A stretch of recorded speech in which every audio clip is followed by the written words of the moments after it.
Honorable Sumanthiran, you have 5 minutes. I was told I had 8 minutes at the time I seconded the... Not 8 minutes, it's 5 minutes.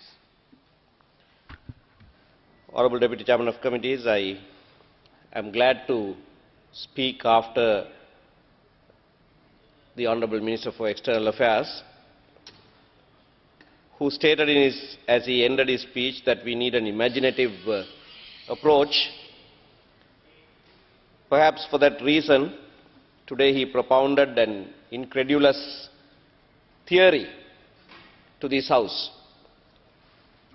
And I sat in amazement and listened to that theory, which goes something like this. Don't dwell in the past, because past is past. You take account of the present and go forward to the future. What he means by the past that we are not supposed to dwell on is commitments made by himself, His Excellency the President, and the government in general. If his theory holds good, you can have a meeting today, or you could have had a meeting yesterday, agreed to do something today, and you come today and say, oh, that was in the past. Don't dwell in the past. I did give that assurance.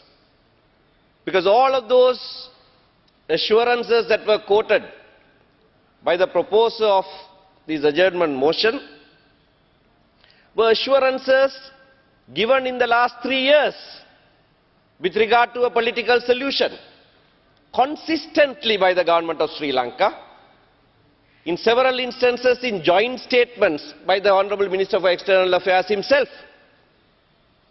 And when that is pointed out in this House, and the question raised as to why you can't deliver on your own promise, all that you are able to say to this country is, don't dwell on the past. Those promises were given in the past. I gave it last month. I gave it the month before. Now, is this the responsible way in which we expect a response from the government? You make joint statements with the Secretary General of the United Nations. You make joint statements with the Honorable Minister for External Affairs of India. President Rajapaksa makes statements, all in the last 3 years, saying maximum possible devolution, full implementation of the 13th Amendment, and going beyond that, building on that to achieve meaningful devolution. And nothing is delivered, and when we raise that issue, oh, those are promises given in the past. Don't dwell in the past. We take that as a responsible response from the government today to mean that you are now responsibly saying that those promises don't mean a thing to you. You have very clearly articulated your position in this House today. When specific instances were quoted, read out, verbatim, all you have to say is that forget them. And so we take what you have said as the right response today from the government of Sri Lanka. All the assurances given to various international bodies, to the government of India, to this country, to your own people, you have today very clearly said, forget that, that was in the past. That is why you are unable to deal with any one of the situations that were raised by the proposer of the motion. You deal with Lord Naseby. Did Lord Naseby see the barbed wire fence that has cut across the Jaffna Peninsula, depriving over 28,000 people for 26 long years of settling in their own lands? Did you deal with, at least once, were you able to deal with the situation in Sampur that Honorable Sambandhan raised? That Bertie Pereira and various other commanding officers of the Sri Lanka Army are visiting those camps every day. You speak of Eastern Provincial Council election. They are there. This morning they were there campaigning for the government. and telling the people, we will not give you food. From January to this day, food provisions have been deprived to the 1,500 families who were sent out of Sampur. Now 6 years have passed and they have not been given that food because they are not complying with the directives of the government to go and settle elsewhere, because you want to take over that land for important personalities Honorable Sumanthiran, now wind connected to up, the please. ruling family. Thank you. Now this is...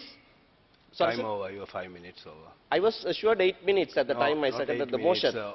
no, 100 minutes. The Honorable Sumanthiran No, that's said right, but 95 minutes. 92 You have only minutes, 5 and I was minutes. assured 8 minutes by the presiding member at that time.